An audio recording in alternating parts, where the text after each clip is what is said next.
Radhe Radhe everyone, welcome to our daily wisdom Bhagavad Gita session. Radhe Radhe Nitiji. Thank you for the wonderful session. Uddyamen hi siddhyanti karyani na manorathe nahi suptasya sinhasya praveshe mukhe mriga. Straight up A for you. Bahu samichnam. That is all right. I'll say it for myself. Thank you. Thank you for the wonderful, beautiful session. Like always, Vijayji. Radhe Radhe. Good morning, good evening, everyone. Welcome to today's edition of Daily Wisdom from Bhagavad Gita. A very warm welcome to all of you. Hope you enjoyed the retreat. All the good experience with Swamiji, those who were able to attend in person. So welcome back. Let's get started. We are talking about the topic of sacrifice, controlling the senses, and we'll continue on that topic. What are the tools, how we can do that? We will go further into that today. And also a little bit on what we were speaking about yesterday, the 4 stations as defined in our scriptures for people who are excessively engaged or involved in this world. So let's get started. I'm going to share my screen and then we will get underway.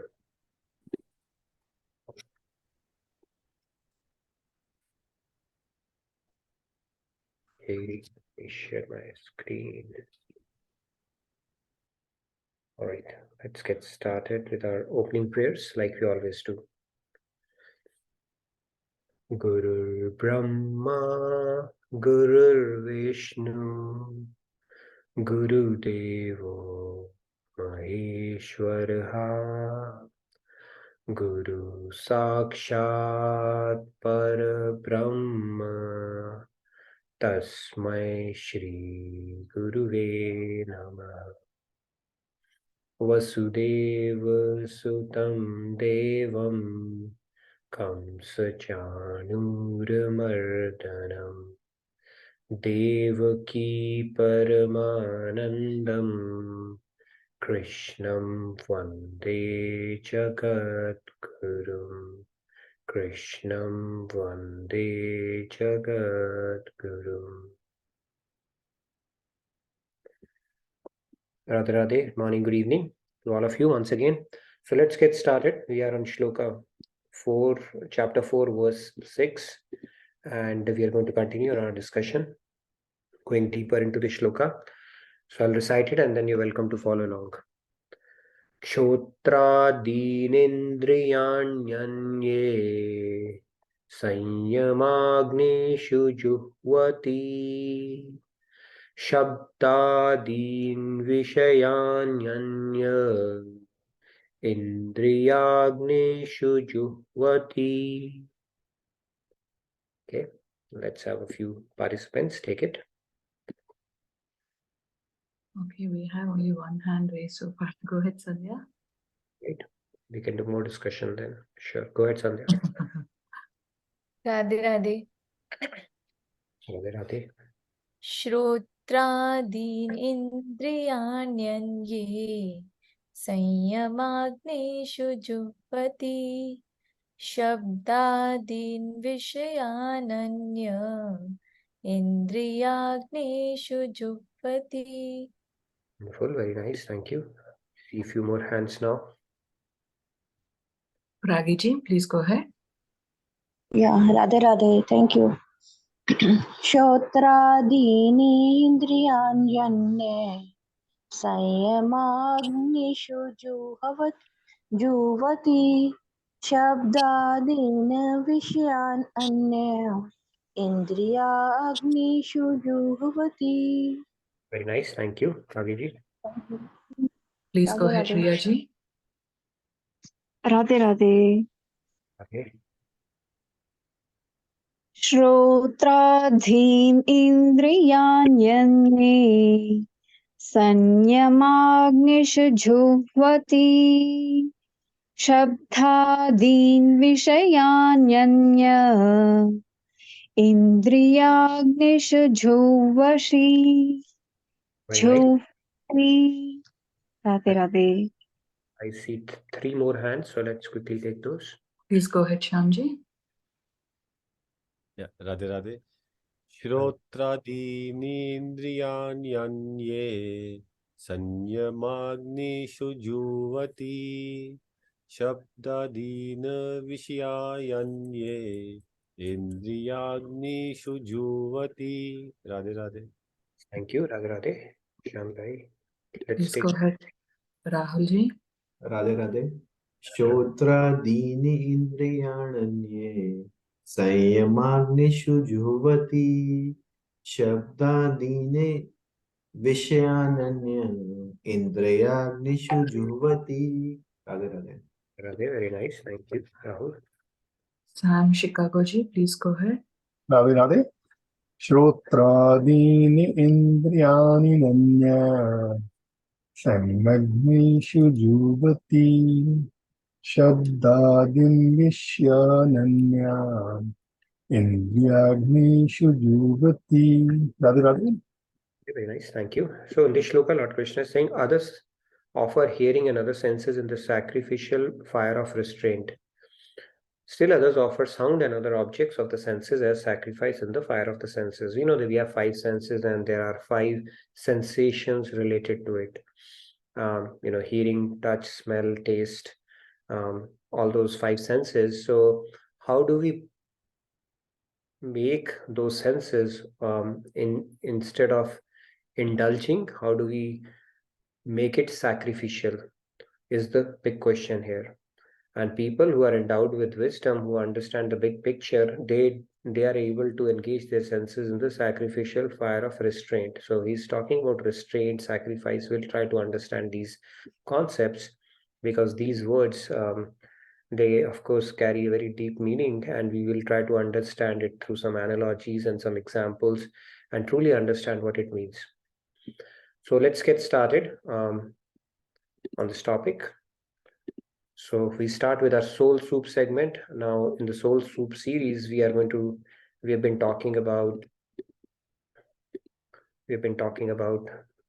success, happiness, and fulfillment series. Okay, it's going to be an ongoing series. We'll discuss some tips on an ongoing basis around it. So yesterday we spoke about the attitude. It's the attitude and not the aptitude that determines our altitude. We spoke about that concept yesterday. Now the positive attitude is something we need to strive for. Our scriptures say the same, and even if you go with self-help books or corporate trainings, they'll talk about be positive, okay. Now being positive is good as long as it's not your COVID result, but in general, being positive is a great mindset to have. So let's get started and look at one of the tips here. My emotions are my own responsibility. This is a key tip here. So this is something that more often than not, most of the people fail, because owning up to your emotions is much more difficult as opposed to blaming it on others. And blaming is a very easy way because there is absolutely no accountability. And your mind and intellect needs an easy escape. Put it on somebody's shoulders. I don't own it. I am in a bad mood, or I feel bad, or I am angry, or I am bitter because of this. Blame the situation, blame the circumstance, blame the people, blame anybody and everybody whom you can think about. Right? This is a key mindset that we need to refrain from. And it's very convenient and easy because of our conditioned state. Why I'm calling it out as a conditioned state is because it's not our one lifetime. And we spoke that the mind that we have today is something that we have worked on or we have inherited because of our past lifetimes. So our conscious and subconscious thoughts, the quality of our mind is something that we only are responsible for. God is not whimsical and God is not unfair, where he's giving a better quality of mind to one person and a bad quality of mind to somebody else. Then it will be an injustice-based system. They'll say, why did you give me this kind of a messed up mind? No, you only are responsible for your mind, thoughts, situations, circumstances. And the emotions that we feel, as long as we are kids, it is fine. Kids can come and say, right, and siblings, they came mom or dad, my brother did that, and so I started crying or I am upset. It is fine because their intellectual wisdom has not kicked in yet. But ironically or unfortunately, even when we grow up, we continue to have that tantrum. Mind somehow finds it very convenient to use that tantrum for in all walks of life, whether we are professionally, personally, in relationship situation, you're standing in a queue, somebody on the road, right? All the road rage and all that stuff. You think that somebody else is making you angry. But the point is, the very first or one of the foundational blocks of spirituality is learn to take responsibility for your own emotions. You are responsible for your emotions, not somebody else. And some people, they are driven by their moods. I'm not feeling, I'm not in a mood to do bhajan, satsang, or anything related to that today. What if the mood never comes? Are you going to waste away the life? So, cultivating a productive mood or a good mood, which is required for that particular situation, circumstance, the responsibility falls upon us as well. You see so many movie actors and they might be going through a big tragic incident in their life, but when they go to a shoot, they might be doing a comedy movie. What do? I'm feeling upset, I cannot act. No, they don't do that. That is called professionalism. Of course, they get paid for it. But if you take that concept in spirituality, cultivating the right mood that is required for the occasion and for your spiritual growth is your responsibility. You don't wait for the right moment. You get into the mood. If you're not feeling inspired, the fuel has to be generated from within. There's no escape from that. Okay, so this is the number one thing. Yeah, my emotions are my responsibility. You can do a self-affirmation for yourself that I will get better at taking control of my emotions as opposed to blaming it on people around. Not at all. All right.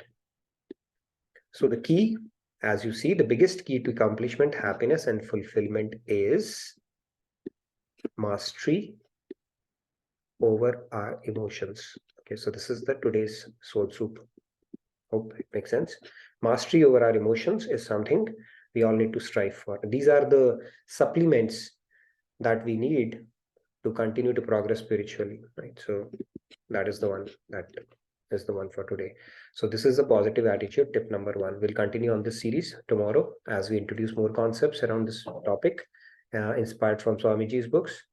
But for now, let's continue with our topic of discussion in Bhagavad Gita. So what is the significance of Varnashram Dharma in human life? We spoke about it yesterday. We had these four are there. We spoke about two. We didn't speak about too much about Vanaprastha and Sannyasi. We'll briefly touch upon that. Now, these are the four stations in human life. Now, let's understand this. If you are in the advanced stage of detachment from the world, then you are pretty detached from the world. Then those people, Gyan Yoga, they gravitate towards Gyan Yoga. A lot of people, Gyan Yogis are the ones which are already detached from the world. In fact, the ABC of Gyan Yoga starts when you are in the advanced stage of renunciation and detachment. If you are overly engaged in this world, overly attached to this world, which is majority of the people, right? Family, friends, and this should happen, marriages, functions, and all that stuff. However, the template life is, then the Karam Kand is prescribed for you. And this is part of the Karam Kand because you are excessively involved in the world. That is fine, but if follow certain guidelines and rules so that you are able to tame and discipline your minds.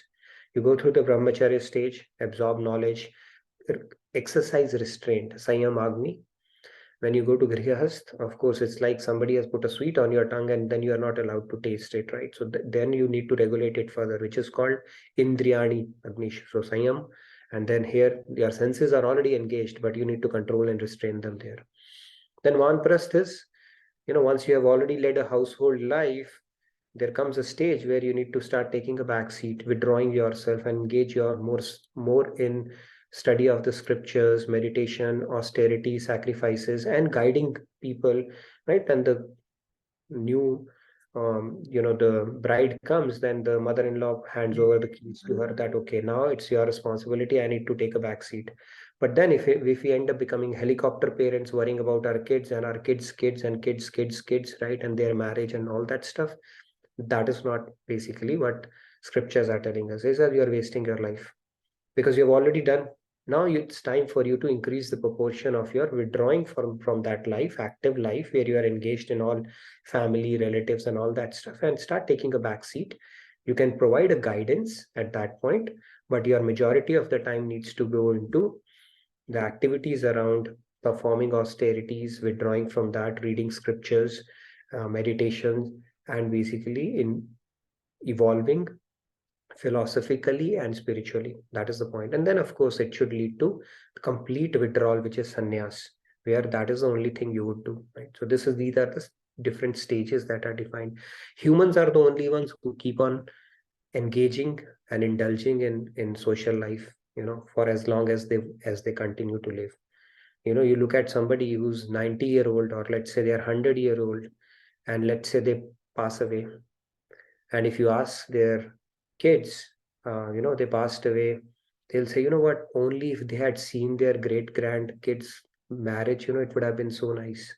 And the same wish, even the great grandfather will also carry. So we are never satisfied. We want to carry on for as long as we can see things blooming around us, right? So which is not how scriptures are telling us. So people who are excessively involved in this world, these are the 4 stations defined for them.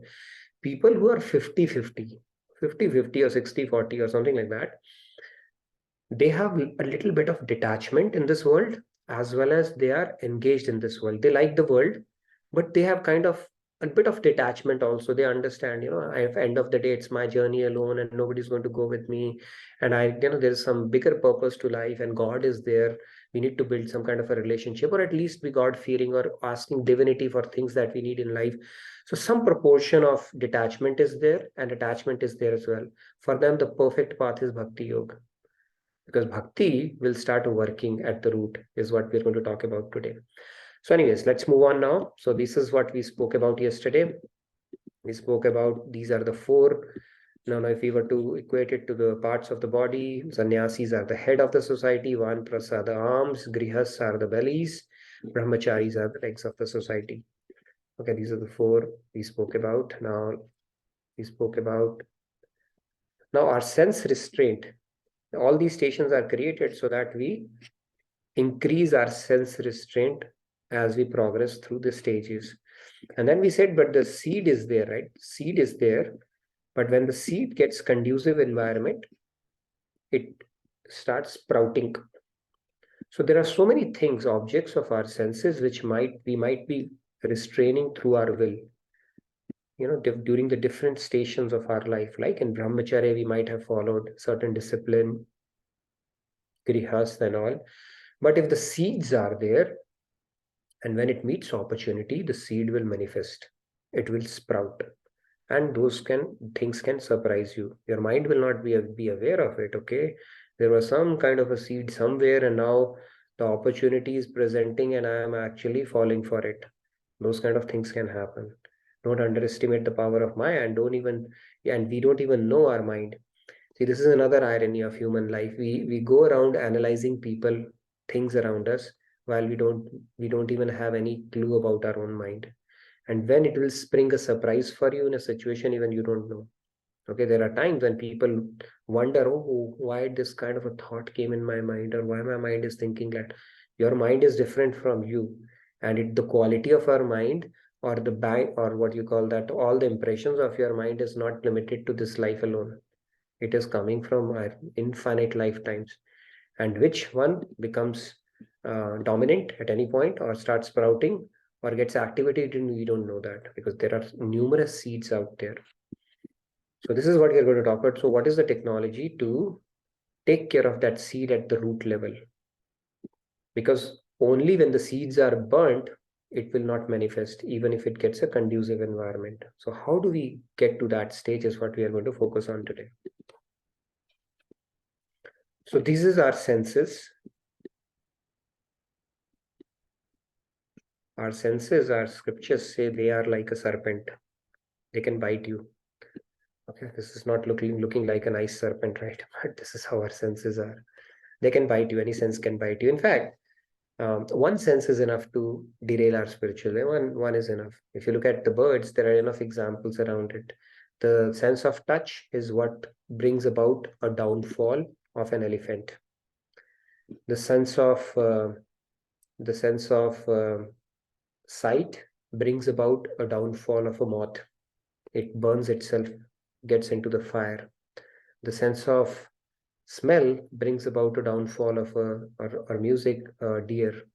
So, and the sense of taste, like the bee, it gets trapped in the flower. It's trying to suck the last ounce of nectar from it. So one sense is enough. And here we have 5 senses God has given us. So they are like serpents, they can bite you anytime, unless we are wary and cautious about it all the times. However, serpent without teeth, we can have senses, but we can take off their teeth or the sting out of them. That is essentially the process of neutralizing the senses where it can do no harm. Like if this serpent is without teeth, what can it do? It cannot do anything. It can just hiss, or it has lost its potency of causing any harm to anybody. So let's see how we can make these serpents toothless. Now there are 2 diametrically opposite approaches to spiritual elevation. Completely different. Fundamentally different, I should say. And variety is the spice of life. And similarly, people also have different propensities based on their past sanskars. And that is why God has said, okay, I'm going to give you all the options, and you pick the one that works best for you. Or more often than you picking the option will pick you, because based on your sanskars, you will gravitate towards a particular way of looking at things or working on your spirituality, fundamentally or bottom up. What are these? Let's look at that.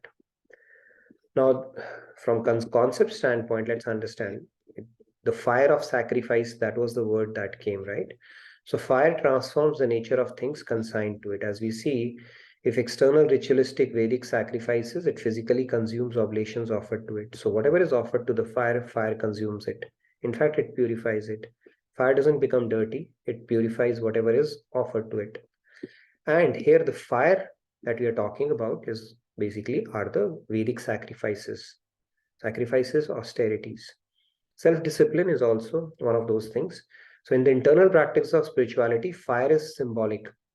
You are offering it to an austerity. So self-discipline burns the desires of the senses. Now, it's a very, what do you call that? A mission statement, so to say. Fire of self-discipline burns the desires of the senses. How is the big question? Now, let's go a little deeper into that. Now, how do you stop running? This is the concept. Let's understand this. If a bicycle, you're riding a bicycle, and you apply brakes to it, it will become unstable. Let's say you want to change the direction and you immediately apply brakes to a bicycle, it will become unstable. And so is the nature of our mind, which is the governor of our senses. If you simply get it to a state of nothingness, that okay, don't do anything, then it will become unstable, right? A lot of meditations talk about that, thoughtlessness. Don't think anything, make it void, vacuum. So if you're not thinking anything, then your mind will think, you know what, I'm not thinking anything. So that state, people talk about that, but that is not natural to our mind. So let's say if you have to work on something, would you rather choose to work on something utilizing what comes naturally to you, which is the function of the faculties or the apparatus that God has given us, or to take it to a state which is quite unnatural to you? I mean, logically speaking, of course, you'd like to work with something that comes naturally to you, right? So same is the case in these things as well. So if you look at the bicycle, in one of the paths that we're going to talk about, they say just press the brakes there. Okay, there are a lot of meditative practices that talk about. But here, if you simply turn the handle to right or left, then you will not reach that unstable state. The bicycle will continue to be in the motion. Your mind will continue to work, but you have simply changed the direction. And that is what we are going to talk about today. We are not going to talk about stopping the bicycle. Bicycle is symbolic of our mind here. We are simply going to let it run, but change the direction, because thinking or desiring is very natural to our mind. It is one of the inherent qualities of our mind. Okay. So let's talk about this a little more today. So the two diametrically approaches that we're talking about is, one is the negation of the senses, which is called Hatha Yoga, where you simply withdraw your senses, make it introvertive by the force of willpower. You negate. Okay, I'm going to stop you from the object that you are seeking. Okay, you exercise willpower. That is called Hatha Yoga. Hatha means, Hatha is basically you are going to bal hat, that they say, right? Becoming stubborn in your mind. And I'm not going to let it happen. So you are exerting your willpower over it. Okay, so when you exert your willpower, of course, your mind will rebel, but the people who are Hatha Yogis, they exert a lot of willpower over it, and then just try to subdue it that way. That is one of the paths. And then the Bhakti Yoga is, you simply channelize your senses, to behold the glory of the Creator that manifests in every atom of this creation. Now, the senses, they no longer remain as instruments for material enjoyment. Rather, they are sublimated to perceive God in everything. So it's fine, you will think, but then you start seeing divinity in everything that you see around. So instead of restraining your senses to say, hey, this is bad, that is bad, I should not look at it, you start looking and appreciating it as an energy of God and dovetailing it, right? There are a lot of sannyasis, they say, oh, money will come, they will say, I will not touch, stay away from that. But that is also an energy of God. You could channelize it to help somebody. You can channelize it for something big, good, right? So you look at everything as a means to serve God, as opposed to refraining or restraining yourself from it. So there's a fundamental difference. I hope you're able to understand that. In one case, you're refraining or restraining yourself, saying this is not, this is not, this is not okay. In other case, you're not restraining. You're saying, all right, this is an energy of God and it needs to be utilized for the service of God. You start purifying your consciousness around it. So that is a fundamental difference around it. In one case, you are negating. Negating means you are eliminating. You're saying, I'm not this body. So you sufficiently contemplate upon that until you become Vidya. So that is one of the ways. Then you say, I'm not this mind. I'm not even an intellect. So neti, finally you come to, who is I? I am the soul. That is the path of Hatha Yoga and Gyan Yoga. You negate everything through sufficient contemplation and through your meditative practices. This is not me, this is not me, this is not me. And finally you come to a state of I, which is the pure soul. In the case of Bhakti Marg, you awaken the true nature of soul. The soul we have spoken about this concept, right? Soul is a part of God, and being a part of God, its constitutional duty is to serve the God. So you focus on the service aspect of God. You look at the world as a veritable form of God and utilize things or the talents and everything that is given to you for the service of God. And when you do that, that will automatically awaken your real self. And the realization that you're not this body mind will be a byproduct of it. So there's a fundamental difference between Gyan Marg, Hatha Yoga, and Bhakti Yoga in that sense. In Bhakti, you focus on the ultimate thing right from the word go, because finally we have to serve God. That will only enable the complete realization of God. Even in Gyan Marg, that is a partial Gyan when you merge with God. So moksha is not, you have still not understood God in his full glory when you simply merge with God. You get to know God in his full glory when you have a personal association and you have an ability to serve him, because that gives you an eligibility for the topmost prize of God, which is called divine love. So that is also called partial understanding, even in Gyan Yoga in that sense. So this is the fundamental difference. Now, what does it have to do with restraining the senses is what we are going to talk about. So let's go. So these are our senses. Now God is saying that know me to be the taste in water. Taste in water. So Bhakti Yoga is the practice to behold God through their senses in everything they see, hear, taste, feel, and smell. The yagna or devotion is simpler than the path of Hatha Yoga. It is joyous to perform, involves a smaller risk of downfall from the path. Anyway, we'll get back to that. Not much. Let's understand the concept here, the negation or the restraining of the senses today. So here you see a teddy bear and a lot of toys on your screen, right? So the question is, which is your favorite toy? Anybody who has any of these toys that they want to play with? When you can raise your hand. if you do want to. If not, that's fine too. Now, let's get into the discussion part of it, what we want to talk about here. Okay. Now here, let's get started with, these are the toys a lot of us have played with, or used to play with, or used to enjoy as kids, as teenagers, right? And then there came a stage when you grew out of it, right? And you went to the different kind of toys, you know, the social media, Facebook, Instagram, and all that stuff. And some will argue that, you know what, before you get into the next stage, there's another stage, the Pokemon stage also comes in between, okay? People start playing Pokemon, and some adults keep on playing Pokemon for the rest of their lives as well, okay? But the point is, there are toys. You keep finding those toys, and there are some toys you grow out of, and there are toys you keep hanging on to, okay? Then comes a stage where you start partying, right, with friends, like, let's do it, dil mange more types, when you go to college and all these parties start happening. That's also a phase you go through in life. And then as you grow up, you know, some people get to hire, you know, they pick on different kind of toys. They say that travel is, you know, experiences are better than accumulating things, and they make traveling around and experiencing the world and the nature and everything as their goal of life. A lot of people who do that, travel blogs they will write, and you know, people have actually made a profession out of it now with the Insta generation and so many social things, right? People write blogs and they get paid for it, especially the influencers, as we see. And then some people they keep on, they you know, they become golfers, or some people get into pursuits of reading books and stuff like that. But the point, if you look at it here, is they're evolving, right? Evolving in the sense, may not necessarily be evolving. What I should say is they are changing. They are changing their toys that they used to have interest in. So what is happening is they're growing out of it, and they no longer enjoy it the way they used to enjoy it earlier. Now, you could get stuck in the social media generation for the rest of your life. That is a different thing. Or partying for the rest of your life, or doing potlucks for the rest of your life, or socializing for the rest of your life, or any of these things. But the point is, end of the day, they are just toys.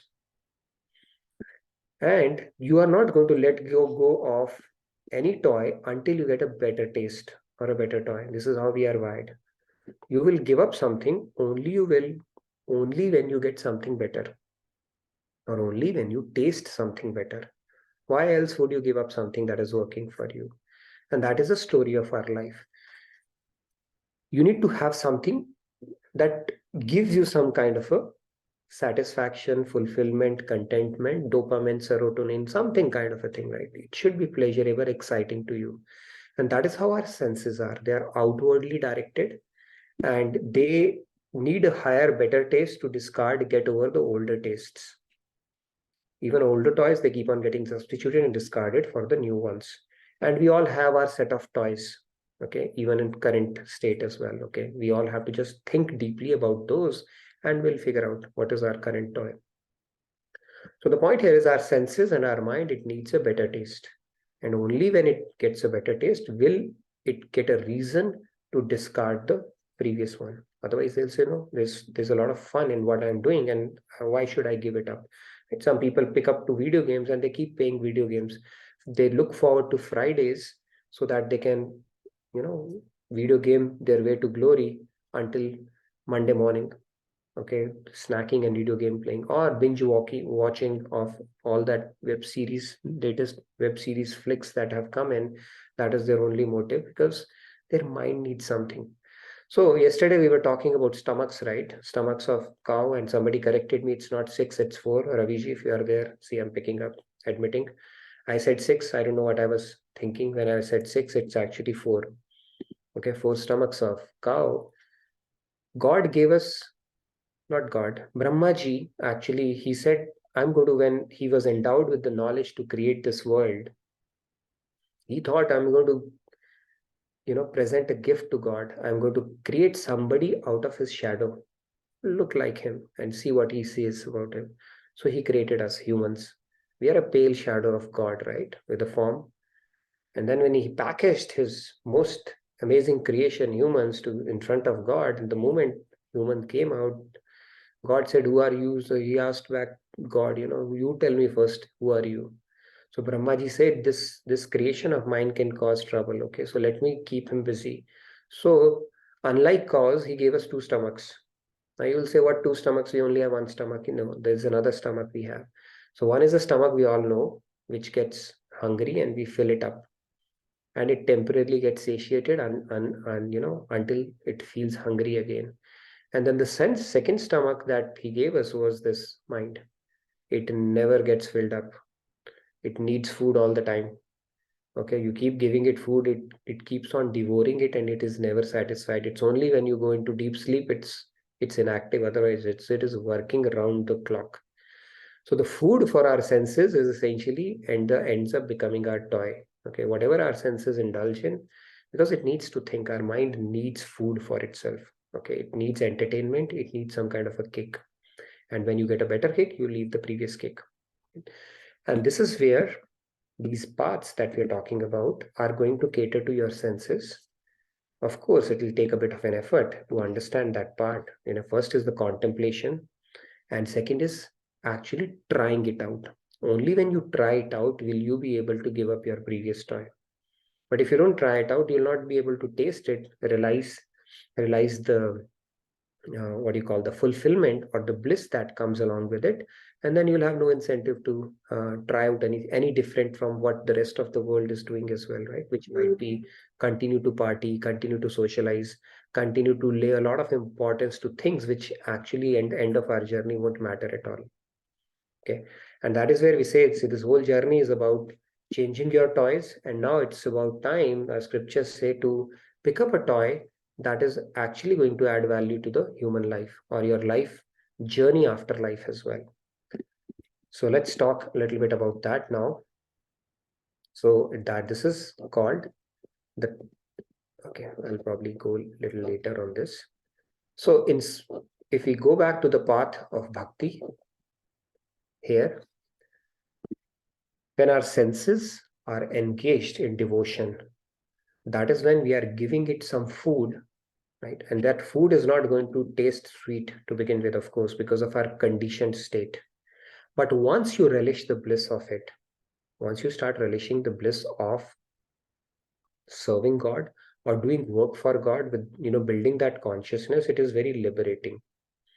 And that will automatically reinforce your belief in this path and the better taste that we are talking about. So it's like this. If somebody's suffering from jaundice, you give them sugarcane juice, they'll say it's bitter. But is it truly bitter? It is not bitter. So what do you need to do in that case? When you are suffering from jaundice, something which is sweet will taste bitter. And same as our state. The jaundice is our conditioned state in the material world. The sugarcane juice is the seva, satsang and sadhana that we do, or the meditation that we do in the path of bhakti, the seva that we do, the celebrations that we do, right? All the things that come on the path of devotion, seva, satsang, sadhana, and anything and everything that you can possibly direct towards God. That is the sugarcane juice. It may not seem palatable to begin with because our senses, our mind will rebel. It is in a conditioned state. Then what do? Do you give up sugarcane juice if you are suffering from jaundice? No. You double the dose. You keep drinking it. So it will do two things. One, it will cure you. Second, it will reveal its true taste. Then it will taste sweeter. As soon as you are cured, the same sugarcane juice will seem sweet as it is meant to be. So when we do bhakti, this is how it works. All your senses, as they start getting purified, they will start relishing the higher taste. So this is a very natural consequence of it. In Narad Bhakti Darshan, Naradji has said that bhakti gives its praman or proof like salt gives its proof in food. You will just understand how it's happened. And when you start relishing that bliss, what happens?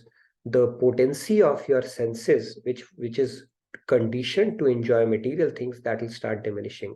The toys that you are relishing right now, you will start growing out of it, which is called anarth nivritti on this path as well. So people, they don't have to force themselves not to go to party. They just lose interest because they have started relishing a higher bliss now.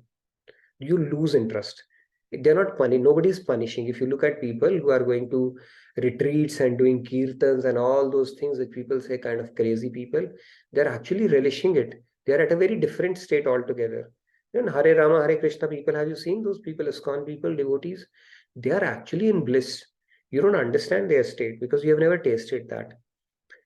The point here is they have grown out of these toys, material toys that we continue to relish. People say, if I don't go to this party, I don't meet this person, I don't show off my new dress, or I don't do this, I don't do that, I'm going to miss out on life. No, actually, when you start relishing the higher taste, these older taste or the stale taste will automatically fall off. Like I think Swami Vivekananda had said that when you start aiming for the highest, the lowest starts falling away all by itself. That is how it works. You don't even have to do anything. You start losing interest in things that don't add value to your life because there is no taste in it. There's no relish in it anymore. Okay, so this is how it goes. So you engage your senses for, on the path of devotion and leave devotion to do the trick. So now you have started watering the root. And what happens to your senses? It's like popping in a pill.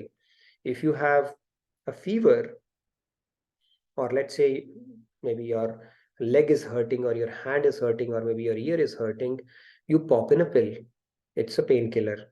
Now you don't worry about, this painkiller has mixed with my bile juice, and now, all the ingredients in it have mixed with my bloodstream and my heart. It has gone into my heart and it is pumped, and now it is going to each part of my body, and now my pain is going to get subdued. You don't think about that. The pill does its job all by itself. Similarly, you just pop in a pill of bhakti, start building that routine in your life, and everything else will start happening all by itself, including the restraint of senses on things that we relish right now. Right? The lower nature of us will say, go for this, do this, enjoy that, let me do that. All that will automatically start getting cut. In fact, you try to do that for a bit of a time. I don't know. I don't have a metric to say 2 weeks, 3 weeks. Of course, you will feel something. But when you start doing it, you will say, I don't have time. It will even cut tamas from your life. You will see the sleep that, previously the 9-hour sleep that used to give you that sense of relaxation or sense of that I've had a good sleep now. The same thing you can experience in 5 to 6 hours. Okay, that much your mind becomes productive, and so many things that you need will start just happening in your life. That is the power of bhakti and the beauty of this path. So you just simply focus on the aspect of increasing your devotion. And when I say devotion, that means increasing your faith, increasing your surrender, and increasing your love for God, and other things, including the restraint of senses that Lord Krishna is talking about in this shloka, will happen as a byproduct of this practice.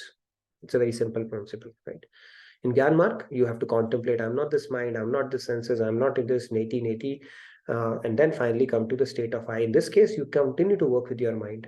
The natural state of our mind is to get attached to things, desire things, seek things. You just change the direction of the bicycle. You do it to God. Whatever skill do you have, you like cooking, you like cleaning, you like singing, you like writing, everything can be dovetailed towards God. I'm doing it for your pleasure. Right? If you're a good businessman, I'll earn more so that I can give more. Everything can be actually be channelized towards devotion, and that will automatically result in getting things that are good for our journey, which includes restraint on your senses.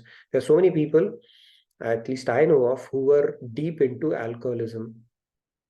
Okay, so much so that they would open up a bottle in the noon itself, not even wait for the evening. And when they got into devotion, Krishna Bhakti and all, they say they've forgotten it completely. It's like they just lost interest in it.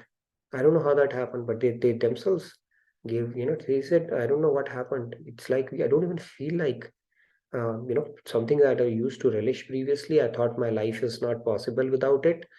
Now it's like they've just grown out of it. And that just happened automatically. That is the power of Bhakti. By the way, there's a joke I want to ask you. Anybody knows what is the place you die to go to, but you don't go to, you don't want to go to?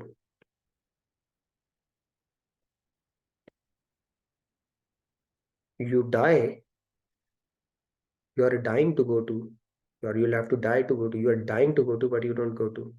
Yes, Prashantaji? I think it's heaven. No. It is a mortuary or a kabristan. You have to die to go there, right? But you don't want to go there. Anyways, that was a lame joke. But the point here is your senses might be dying to go to that place, but you lose interest in it. Okay, you will never go to it. So the thing that you really craved for, or you were dying to do that, you will lose interest out of it as well. Okay, so it will become like that mortuary or the kabristan that I'm talking to. You previously used to die to go there, but now you don't no longer have to, because you lose interest out of it. Any questions? I know we discussed a lot today. I blabbered a lot today, including two stomach theory, right? That I spoke about. Yes, Shyamji. Radhe Radhe ये जो master की है ये कहाँ मिलेगी? Because ये जो मैं सिंस आई से of my own self I mean this still for last 30-40 odd years, and I've turned switchy for last 5-6 years, but still whenever the exam comes of controlling my own self, my emotions, I always fail. I still know that I should control, I should do this, do that, but whenever there is a situation or whether it is created by me or somebody else, I always fail. So how do I control my emotions at that moment? No, it's like I fail as well. But the key is if you are getting better, that is the key, right? And we do get better. I mean, you think, see, Maharaji had given a very simple principle. He said that before you go to sleep, for 5 minutes, just introspect. What are the different things you did today where you could have done it better and where you failed? You would know that. And then next day, take a resolve. I'm going to try to get better at it. If you do this simple practice for a period of time, you will see the thing, you'll automatically start seeing improvement in that. It's like we don't think about it. We simply move on from moment to moment without even contemplating upon it. But if we do this simple practice of saying, you know what, this situation I could have handled it better, or I did not do well, or, you know, next time take a resolve, I'll do it better. That simple introspection and a willingness to invest in yourself will draw God's grace and you will start seeing improvement. We don't introspect. That is one of the things, right? And then take a resolve and see incremental date. It has to happen over a period of time. I do the same thing, but it has gone from bad to worse. Trust you me. I always think where I've gone wrong. And your sugarcane dose of sugarcane juice, if it's not working, you need to increase it. That's essentially what it means. See, if the pill of bhakti is not working for you, the only thing the doctor would recommend is double the dose. If double is not working, triple the dose. That's the only way out, okay? There's no other way out.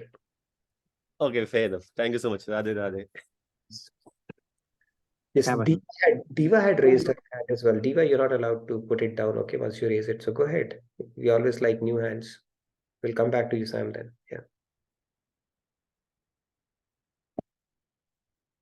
Radhe Radhe. Just following up on what my father just said, I think I can relate to what he said, because you just said that you need to introspect at the end of the day and think about what you could have done instead of what you did. So, I mean, personally, you do that, okay? At the end of the night, you introspect that maybe I could have done this differently, and you agree that I had to do this, and you introspect for a longer period of time. But the real test is when that situation comes again, you forget about the introspection and what you thought and what you should have done and what you could have done. It's the same cycle. It's like you are stuck in it every time it happens to you. So what do? If it happens again, at the end of it, you will again introspect and realize that, okay, I should have not done that. But the point is, it happens every time. See, then you need to deepen your contemplation and make a stronger resolve. Your intellect needs a little more think, but it'll happen over time. See, it has to happen because God is willing to grace us, provided we are honest about working on ourselves. It might take time, but it'll happen. So I'll tell you a story. There was a person who used to work in a coal mine. So he used to carry a basket with a lot of coal in it, which was completely black. So one day his guru told him, go fetch some water from the nearby river and get some water in that.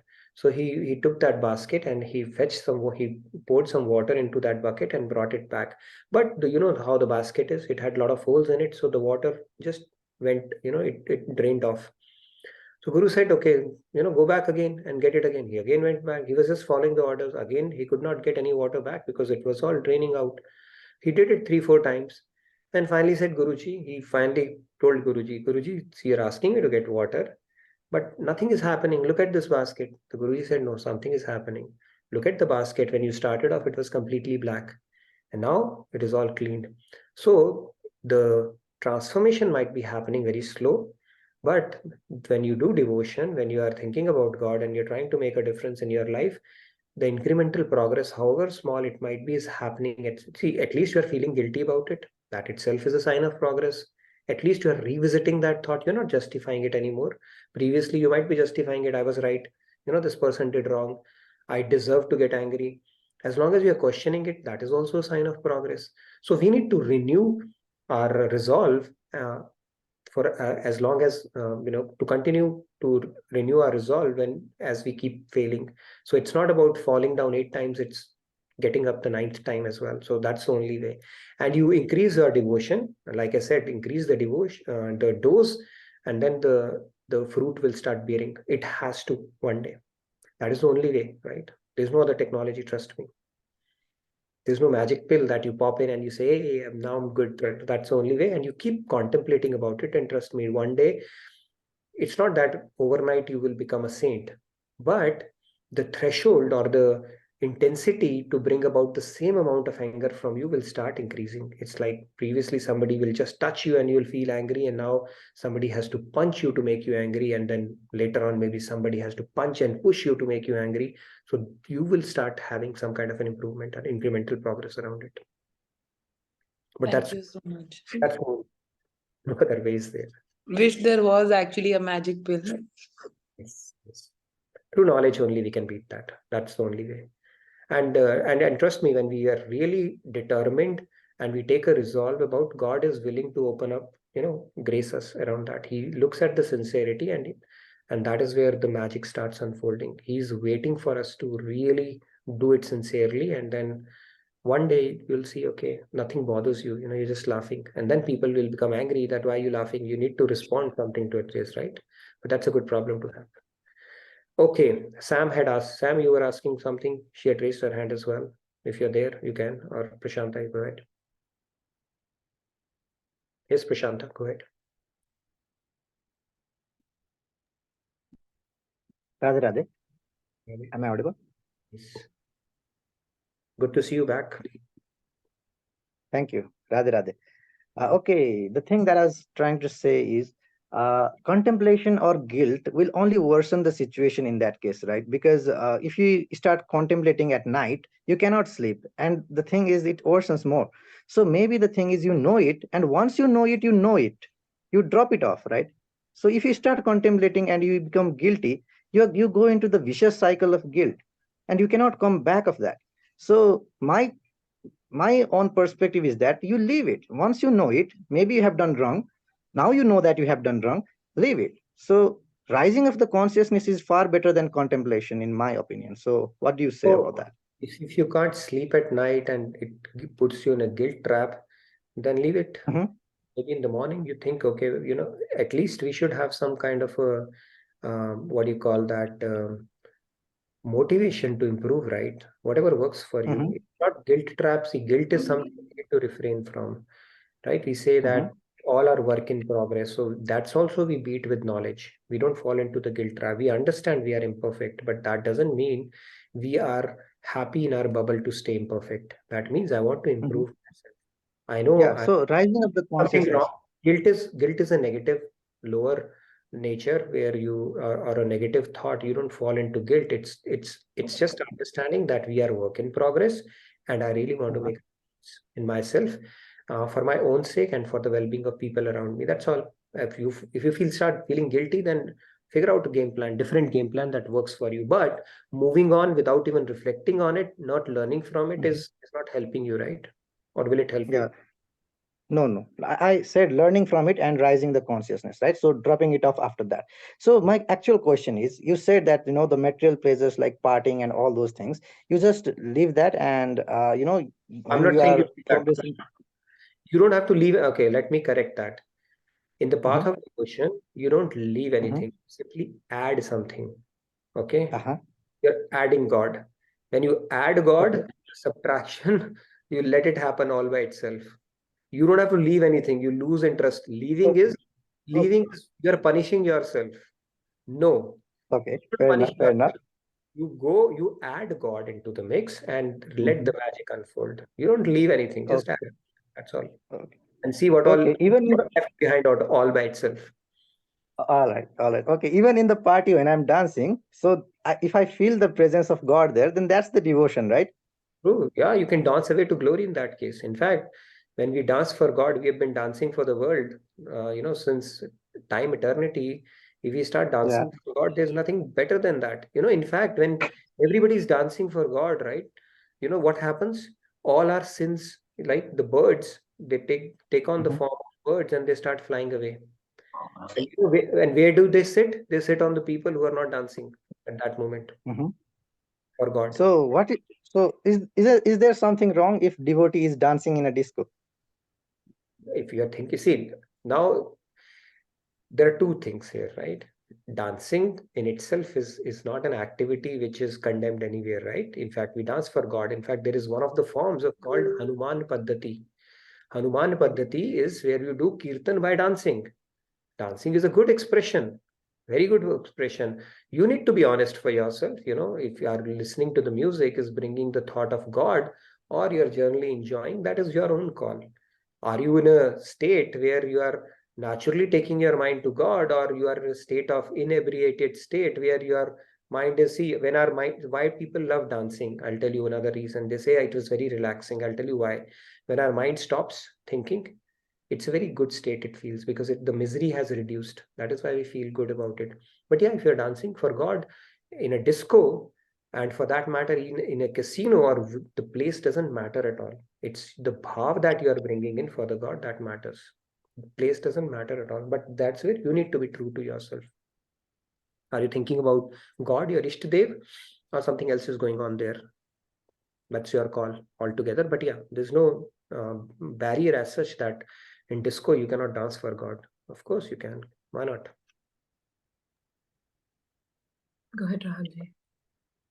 Radhe Radhe. I just wanted to add to Shyamji's point. That is why Swamiji and Maharajji always tell that we have to do our personal sadhana also, where we have to contemplate. Because we hear so many lectures and all that, but how much we contemplate, that is a question we have to ask. Like everybody has to ask it themselves. Yeah, that is true. That contemplation is the 4 stomachs of cow. Okay, it's not 6. I'm correcting it. 4 stomachs of cow. You keep rotating it around, and then until it becomes completely digestible. So the knowledge, applied knowledge, is wisdom, and rest is mere information. If it is not wisdom, it is mere information in your head. And what do you do with information? Right? You cannot pull it out of your hat, like Diva was asking. Only when it has become realization, then it will come to your mind as your a second nature, as opposed to you having to think about it. So yeah, that would require a lot of contemplation and of course grace of God as well. Yes. Go ahead, Kumarji. Jai Shri Ram, everyone. Yes. So I think there was a question about the magic pill, right? The problem is we are looking at the magic pill at all the wrong places. Like we want it to be like laddus and gulab jamuns, right? But it's not there. So the answer is within ourselves. The magic pill is spirituality, and we are that. We ourselves are the souls, and we are pure. Unfortunately, Maya is there to kind of hide this from us, right? So that we need to realize. Once we realize that, we are already on the path. We have the magic pill, and we just need to realize that, right? So when we try to improve, we'll always get more and more hurdles. And this is, I think, God's funny way to test us, right? So what happens? We have to keep passing all the tests which comes, is there an end? So some people say God realization, some people say self-realization. But I think even expecting it is not probably the right thing to do. So we move from one test to the other, not expecting the results, just doing what is right and doing small changes. Like when we do these things, how do we know we are progressing? Is there small change? Are we more equanimous? Are we more with a prasad buddhi? Are we more with a sense of gratitude? If we can sense that, that is our progress. We don't need to bother about anything. Jai Right. Shri Ram. Thank you. Beautiful. Very nice, Kumarji. And also you brought about some yardsticks as well. So very nicely articulated. Thank you for that. Quite a few hands. Let them as well. Preeti ji, please go ahead, Preeti ji. Preeti Okay, Talati. so I'm sorry I missed the point because I got a call. So you're saying that the toys keep getting changed and we go to vacation and golf and all that, but then we get bored with it. And so our senses need something new all the time. No, I'm saying that we pick up a newer toy only when we grow out of our old toy. So at any point in time, we always have some kind of a toy that our mind likes. That's what I was saying. So That was the point of that. when we were Okay, kids, so we used to play with those toys, but we no longer enjoy it. So what I was trying to make the point is when our senses experience some higher taste, then the lower taste is automatically rejected. You don't have to do anything about that.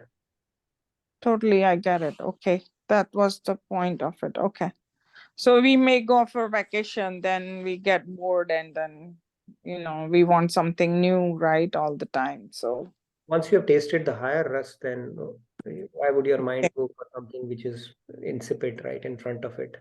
So when somebody is already immersed in kirtan ras and they have experienced something from within, your soul will tell you that I have never experienced something like this before. And then why would you go for lower ras where you are just gossiping around, talking here, there, purposelessly, aimlessly? You don't enjoy that anymore. So the point here is that your toys, basically the toy was a analogy or symbolic of the things that interest us in life, and that keeps on getting finer and finer as we get into the path of devotion. Manisha ji, please go ahead. Yes, Manisha ji. Radhe Radhe. Radhe Radhe. Just wanted to share one experience regarding the party thing. That it does you don't feel like going to parties. Though I'm not a party person, but still I went to a party last month, and there we were just dancing, and I was thinking about Krishna, and that time I just said, "Are you listening to me?" And the moment I said this, वहां पर वो गाना बजने लग गया, हरे राम हरे कृष्णा हरे Ram. And I was like, what's happening? So yeah, it does happen. Very nice. That's a good realization. Yeah, that's true. And I even enjoyed a lot like after this. So, yeah. That's very nice to know. We have a very good set of devotees here. Party, you are dancing for God, and then Prashanta, who in disco is dancing for God. So Krishna is having a ball today. Pratyusha, please go ahead. Pratyusha ji, sorry. Radhe Radhe. Radhe Radhe. Radhe Radhe, everyone. Radhe Radhe, sir. So, okay, we were talking about people who are dancing for God. So I have this singing. I associate the movie songs with God, like Tu Hi Hakikat, Apna Bana Le Piya, all of that. Anything will be I dovetailed do that. toward God. That is the beauty of this path. Yeah, it's true. So another thing that I was thinking was like we always like we have names, we have roles that we play here. So if we see on our outer surface, we're all different. But within, if you see, we're all souls, part of God in a same journey. So when we are talking with whoever it is in our life, if we see that person for truly who they are, they might be having the same problems like us. They must be struggling, if we can see that in them, probably we'll be less reactive, less emotionally unstable. So that's what I feel. Very true. So that is why when you do devotion, right, even that clarity will start coming from within, right? Of seeing divinity in others and goodness in others and all that stuff. So that is what the bhakti is, that magic pill I'm talking about. When you do devotion, all that is required for you is provided for on the path of devotion. Okay, without you having to worry about it. Just focus on deepening your love for God, faith, surrender on God, and everything, all the virtues, the Devic gun, so to say, will start manifesting in you. It's a very simple process. See, when you do Roop Dhyan, when you do meditation on God, so the way the science behind that works is you start acquiring the properties of the object that you are meditating upon. So when you start, you're thinking about God, just imagine if you start getting God's qualities, how uplifting that would be, how amazing that would be. And all these things that you're talking about, being compassionate, looking at people with a different perspective, not like, they may have their own set of struggles. All those things will automatically start manifesting in you. Yeah, great point. Thank you, Pratyusha. Go ahead, Sandhya. Yeah, Sandhya. Yeah, Radhe Radhe. So, actually, one of the things is prioritizing the right things, and that comes if our intellect is strongly convinced what is important. Like once we know who we are, what is our purpose of life, then we start prioritizing those things, say seva, sadhana, satsang. And as far as I understand, once that happens, automatically our habits, bad habits will break. Anarth nivritti will start happening because we will not have time for those things which are useless, right? And definitely God helps in all of those things. So it's just about prioritizing the right things with the right knowledge in mind, and then everything else aligns. Knowledge, very true. Knowledge is the key. Our intellect, once that knowledge is activated, then everything else will follow. Right? The prioritization will happen too. See, the common excuse that come from most of the people is that I don't have time. Just replace it by saying it is not my priority and see how it sounds. Right? Everybody has time. If everybody has time for things they really want to do, it's just not a matter of priority. And that's where we keep losing this opportunity lifetime after lifetime after lifetime.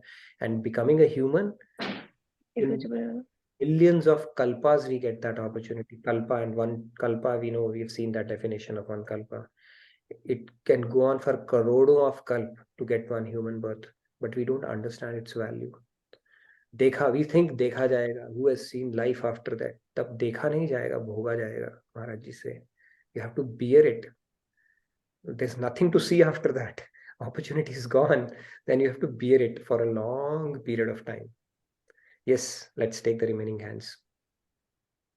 Monica, please go ahead. Radhe Radhe. On the same lines of dancing on Krishna songs and everything in disco, I actually shared one picture with the Nitinji also. So I'm in New Mexico here, and then I did my morning sadhana. I had my Shama Shami shawl with me, the orange shawl with me, and then me and my husband, we were going, to Starbucks, which is right next to the casino building. But then my husband is also like, "Why do you have to remove it?" I was like, "Yeah, of course we don't have to remove it. I just went to Starbucks like that." And then I had few people staring at me as to what is she doing here? But then I didn't care. The lower nature has gone already. I mean, it's such a state of bliss that one person is once you get into devotion, that you don't want to give that up for anything in the world. Very true. Very Just wanted to nicely. share that. Thank you. How liberating it is, right? You don't care. You are like in Yes. your zone at that point. Previously, we would think about, oh my God, what people are going to say if I'm looking like this. Now it doesn't matter at all. So when I started doing flyering and all, it used to be like, what will people think about me? Now it's like nothing matters. You go out and reach out to people and do that. Right? Something within you changes, and that change is good. You enjoy that freedom of your mind, and it is very, very empowering, as opposed to something that there's so many things that cripple us in life. Oh, what this person is going to think, how am I going to be looked at by all those things, they start vanishing. Yes, Shamji. Radhe Radhe. एक सवाल है अरुण जी से. Arun ji is asking, how can we develop faith in God, and how do we also increase faith in God to divert our senses in that direction? Okay, Ramayana says, Jane binu hoy na partiti, binu partiti na hoy priti. So it all starts with what it means is, for the benefit of people who don't understand that, it says that knowledge leads to faith and faith leads to love. And when you are in love, you automatically are surrendered to that person. Even in material life, we do that. So it all starts with the right knowledge. Arm your intellect with the right knowledge. And then when you understand the magnificence of God, the value of God, automatically faith and love will follow. It's just like you look at a glass, which is on the road, and you think it's an ordinary glass, you feel nothing towards it. And somebody comes and says, you know what, this could be actually a kind of a precious stone worth at least a couple of $1,000. A little bit of love has developed towards it. And then you go to a jeweler, you say, this is one of the, very, very antique kind of, or very precious kind of a jewels. It must be causing thousands of dollars minimum. And then you go and reconfirm it with some other, and you say, this has to be $500,000, I'm telling you. And then your love, everything has increased for just because of knowledge. Your love has increased for the same thing that you previously did not care about. So what led to that? Knowledge, proper appreciation of that thing. So right now we don't appreciate God. We don't understand. Our self-interest is going to get fulfilled by God. He's the abode of all the good qualities we aspire for. He's the center of, or the Ras Sindhu, or the epicenter of the bliss that we have been craving for. So when we are intellectually convinced about this, then the faith will follow. And when the faith will follow, the love will follow, and the love will follow, surrender will happen. So we have to increase our knowledge and keep contemplating upon it until we are convinced that our self-interest truly lies in doing devotion to God and nothing else. Lakshmi ji, your hand was raised. Would you like to? Yeah, Radhe Radhe. Am I audible? Yes, you are audible, Lakshmi ji. Yeah. I just want to share my own experience yesterday. There was a need for me to apply leave today, and I was just confused because I had to take care of mother who has underwent surgery, and my own sister is going a small procedure, and I have my own scheduled work at my working place. So I was just confused. Thought initially I used to call everyone and make a mess of myself. But now yesterday I thought, okay, it's a leave purpose. I have to do both works. So what is the first priority? I was confused and I just thought of Krishna and I said, okay, so both works I have to done, but it's you to which direction you do it. So then I kept quiet, and by the evening 4 o'clock, I got a message that I have a training for 2 days, and so leaves won't be allowed.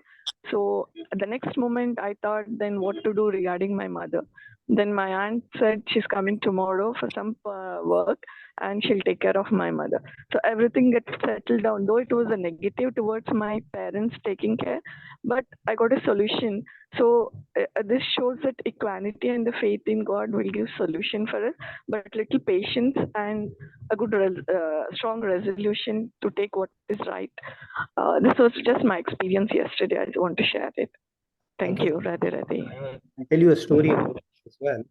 Tomorrow, today I think we've had an extended conversation already. We'll probably take one more hand. Please fill in the feedback tracker as well, if not already. But I'll tell you a story. With God's grace, what kind of things can get sorted out when you think the situation is impossible? Anything can happen actually. We'll talk about that, but let's take Ajit ji's hand, and then if there's anybody, I think Shweta ji or somebody had raised in the feedback tracker they wanted to sing today, so please come forward. If you're Go ahead. And yes, Ajit ji, go ahead, please. You can. Radhe Radhe. Actually, there are two words, internal and external, extrovert and your internal feelings, emotions, knowledge, everything.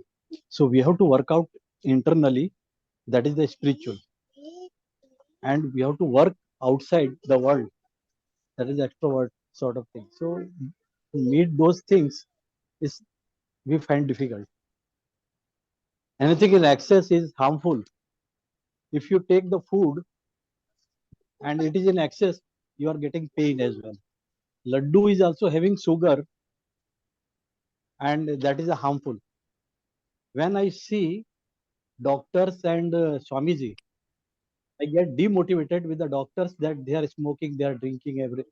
But even though they have the true knowledge, convincing, and they used to advise others as well.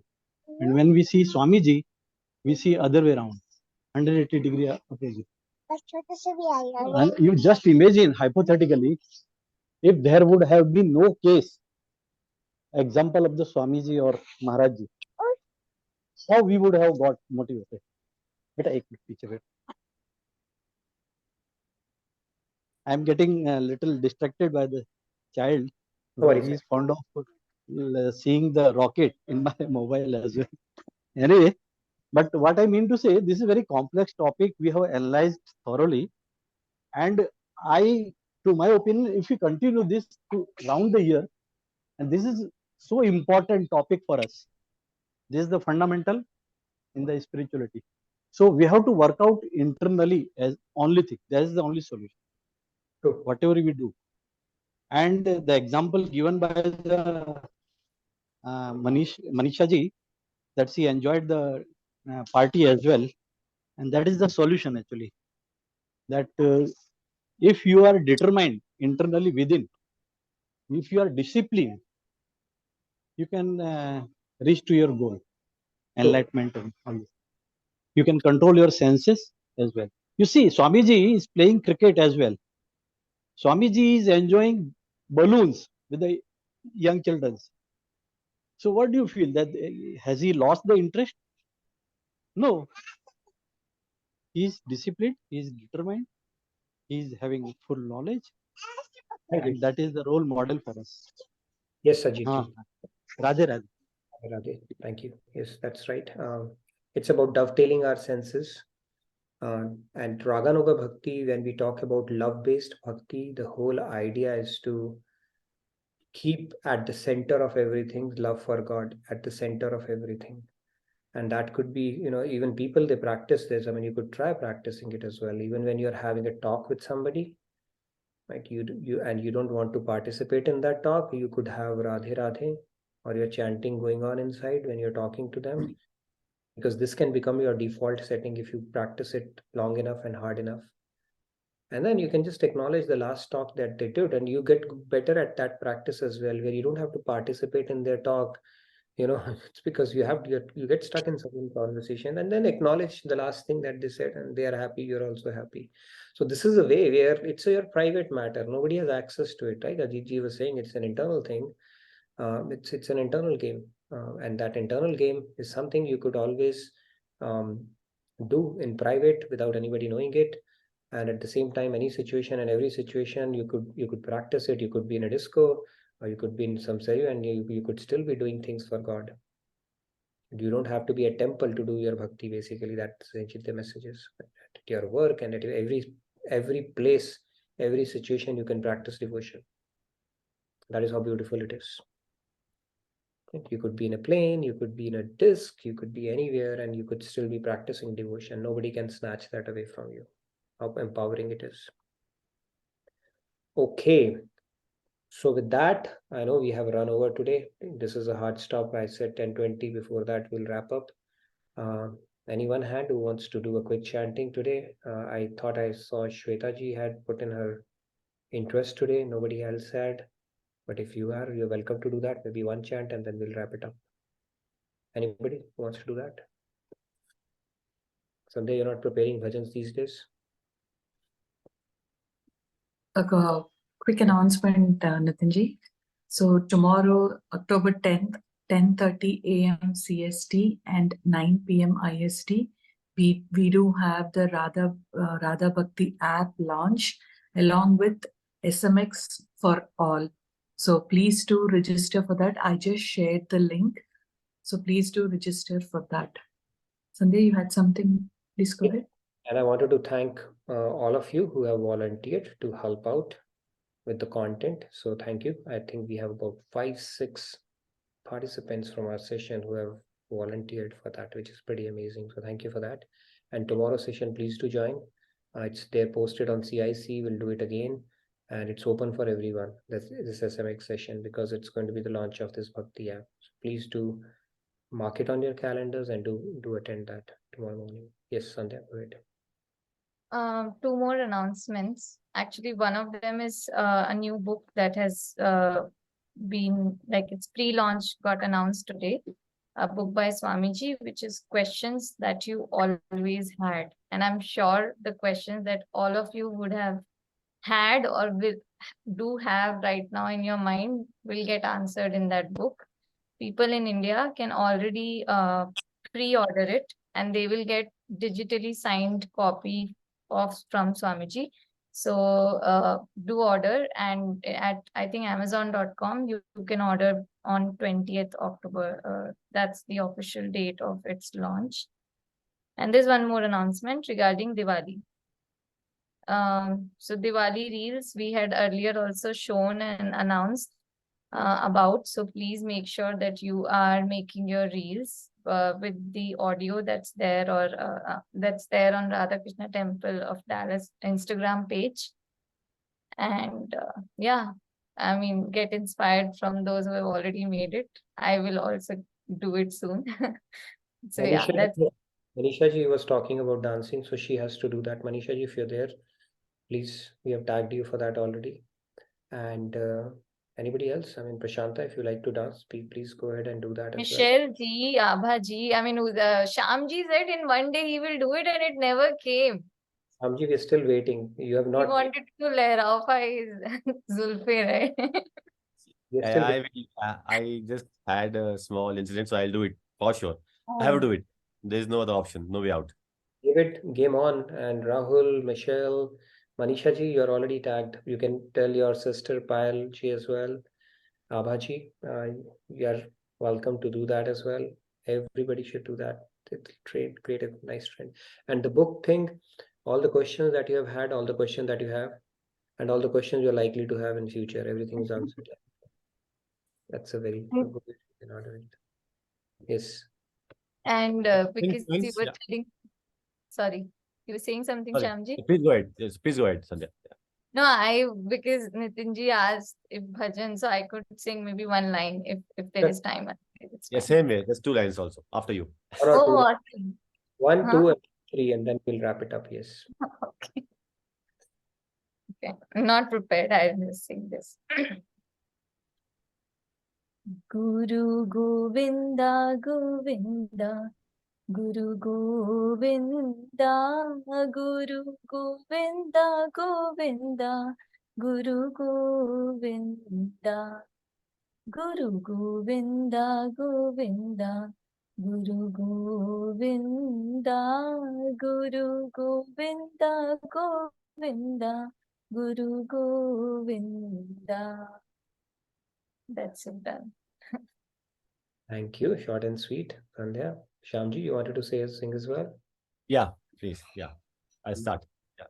Radhe Radhe Govind Govind Radhe Radhe Radhe Govind Govind Radhe Radhe Radhe Govind Govind Radhe Radhe Radhe Govind Govind Radhe. Yeah, Radhe Radhe. Thank you so much.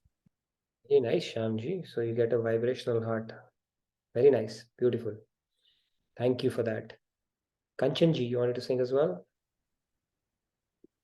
Yeah, a few lines. I usually sing this all day long whenever I could. So. Hare Krishna, Krishna Krishna, Hare Hare, Hare Rama, Rama Rama, Hare Krishna, Hare Krishna, Krishna Krishna, Hare Hare, Hare Rama, Hare Rama, Rama Rama Hare Krishna. Kanchanji, your voice is fading, so maybe you want to fix your audio. Barely able to hear. Oh, now, sorry. Yeah, it was fading, going in and out. So you want to fix your audio. All right, Shriyame, you can go. But yeah, beautiful. Whatever little we could hear, we really relish that. So thank you so much for that, Kanchanji. Yes, Shriyame, you wanted to say something as well? Yes, Radhe Radhe, just 2 lines. Bhajan. नित सेवा मांगो श्यामा श्याम तेरी ना मुक्ति नाही मुक्ति मांगो है नित सेवा मांगो श्यामा श्याम तेरी ना भुक्ति नाही मुक्ति मांगो है बाराही भक्ति निष्काम नित मेरी ना भुक्ति नाही मुक्ति मांगो है. Thank you, Radhe Radhe. Radhe Radhe, thank you, Shirame. Looks like you've been singing in Bangalore Satsang, local Satsang chapter as well. So very nice. Great. So with that, we come to the end of our today's session. Tomorrow we'll continue. I think we don't have a hard stop tomorrow. Let me sing a couple of lines as well, and then we'll wrap it up. Which one should I sing? Okay. Deenanath mohe kahe bisari Deenanath mohe kahe bisari Hamari hi baat मान कस धारे हमरी ही बात मान कस धारे दीनानाथ मोहे काहे bisari. Okay. All right. So tomorrow we don't have a hard stop, so we can do a little bit more chanting as well, and you can come prepared. So thank you, everybody. Thank you for the wonderful session, like always. And I look forward to seeing you tomorrow. Have a blessed day and great rest of your evening. Thank you so much. Radhe Radhe. Good night. Good day. Thank you, everyone. Thank you, Nitinji. Radhe Radhe, everyone. Bye.